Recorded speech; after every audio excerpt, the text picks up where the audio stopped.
กรรมาธิการเผยแผ่ศีลธรรมและปฏิบัติกรรมฐานศูนย์กลางองค์การพุทธศาสนาสัมพันธ์ลาวร่วมกับเมืองไซธานีและหน่วยงานอ้อมข้างจัดกิจกรรมวันเด็กน้อยสากลพร้อมทั้งปลูกต้นไม้และปล่อยปลาเนื่องในวันปลูกต้นไม้แห่งชาติวันที่ 1 มิถุนายนที่จะมาถึงนี้กิจกรรมดังกล่าวจัดขึ้นในวันที่ 28 พฤษภาคม 2026 อยู่ที่วัดพระเจ้าใหญ่ไซธานีสิริมงคลวิหารบ้านหนองพญาเมืองไซธานีนครหลวงจันทร์ให้ความเมตตาเข้าร่วมเป็นประธานพิธีโดยพระอาจารย์ใหญ่ศรีทนสยามวงศ์สอนรองประธานศูนย์กลางองค์การพุทธศาสนาสัมพันธ์ลาวหัวหน้ากรรมาธิการเผยแผ่ศีลธรรมและปฏิบัติกรรมฐานศูนย์กลางฝ่ายฆราวาสเข้าร่วมโดยท่านสมใจส่งจงเต้งรองประธานแนวราวสั่งซาดนครหลวงจันทร์มีบรรดาพระเถรานุเถระการนำผักหลาดอำนาจการปกครองบ้านครูอาจารย์น้องนักเรียนและพุทธศาสนิกชนเข้าร่วมอย่างเป็นขบวนการในพิธีพระอาจารย์โสภาศรีบุญเฮืองหัวหน้าห้องการกรรมาธิการเผยแผ่ศีลธรรมและปฏิบัติกรรมฐานศูนย์กลางประธานองค์การพุทธศาสนาสัมพันธ์เมืองไซธานีได้รายงานว่าการจัดพิธีเฉลิมฉลองวันเด็กน้อยสากลประจำปี 2026 ภายใต้หัวข้อส่งเสริมการปลูกป่ารักษาสิ่งแวดล้อมซึ่งเป็นหน้าที่สำคัญที่จะนำพาสังคมลาวเป็นสังคมที่อุดมสมบูรณ์ไปด้วยเยาวชนคนดีมีสิ่งแวดล้อมและเมืองสีเขียวอันสวยงามซึ่งงานในครั้งนี้จัดขึ้นโดยกรรมาธิการเผยแผ่ศีลธรรมและปฏิบัติกรรมฐานศูนย์กลางองค์การพุทธศาสนาสัมพันธ์ลาวร่วมกับองค์การพุทธศาสนาสัมพันธ์ลาวเมืองไซธานีและได้ตกลงเห็นดีจัดขึ้น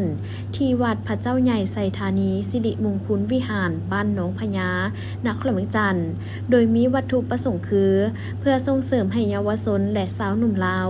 ได้ปลูกจิตสำนึกในการรักษาสิ่งแวดล้อมเพื่อจัดกิจกรรมให้เยาวชนได้แสดงความสามารถและเป็นแบบอย่างในการอนุรักษ์รักษาสิ่งแวดล้อมซึ่งมีกิจกรรมปลูกป่าปล่อยปลาและปล่อยนกทั้งแสดงถึงพลังความสามัคคีของคณะสงฆ์ลาวและชาวเมืองไซธานีที่ย้ำใดก็ให้ความสำคัญและโอกาสแก่เยาวชนลาวในฐานะอนาคตของชาติเพราะเห็นความสำคัญของเยาวชนลาวให้เป็นคนดีมีศีลธรรม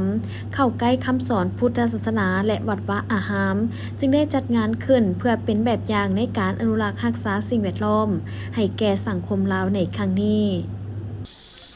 ขอเจริญพรนมัสการข้าน้อยเรือธรรมภาพพระอาจารย์ปอมหาโสภาศรีบุญเฮืองคณะกรรมการอพสศูนย์กลางหัวหน้าห้องการกรรมาธิการเผยแผ่และศีลธรรมและปฏิบัติกรรมฐานประธานองค์การพุทธศาสนาสัมพันธ์เมืองไซธานี ไซธานีเมื่อนี้ทางวัดพระเจ้าใหญ่ไซธานีสิริมงคลบ้านหนองพญาเมืองไซธานีนครหลวงเวียงจันทร์ได้จัดกิจกรรมปลูกต้นไม้เพื่อเฉลิมฉลองวันเด็กแห่งชาติดังนั้น ในการ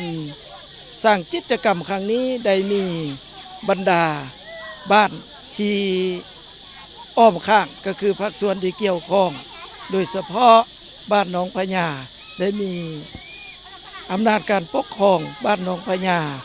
ได้มีโรงหมอแม่และเด็กได้มีโรงเรียนได้มีค่ายทหารได้มีกลุ่มบ้านแล้วก็ได้มีปกครองเมืองไซธานีได้มีนครหลวงเวียงจันทร์โดย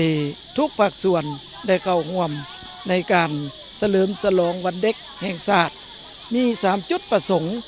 จุดประสงค์อันที่1ก็เพื่อส่งเสริมเยาวชนและชาวหนุ่มลาว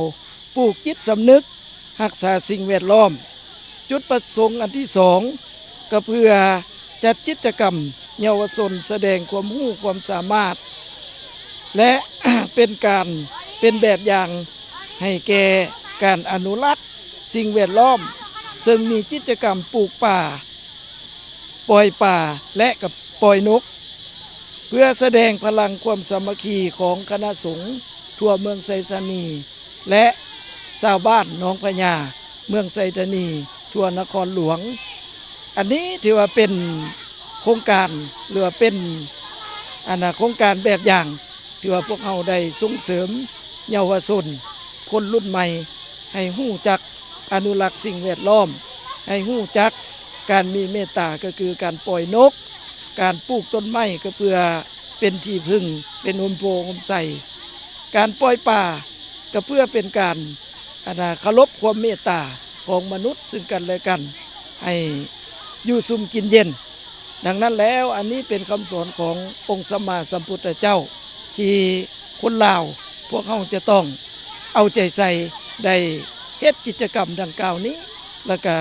ส่งเสริมกิจกรรมดังกล่าวนี้ในเมื่อโครงการพวกเขาได้สร้างขึ้นมาแล้วพวกเขาก็จะมีการอนุรักษ์ป่าอนุรักษ์ต้นไม้แล้วก็อนุรักษ์สิ่งแวดล้อมดังนั้นโดยเฉพาะโครงการดังกล่าวนี้เมื่อพวกเขา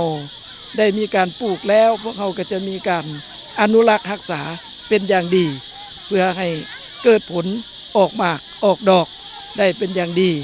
ดังนั้นในนามองค์การเผยแพร่ศีลธรรมปฏิบัติกรรมฐานศูนย์กลางอปส.จึงขอบอกขอบใจขอบคุณขอบบุญในทุกภาคส่วนที่มาร่วมในกิจกรรมในครั้งนี้ดังนั้นอาตมาภาพจึงขออำนวยอวยใส่ให้ทุกท่าน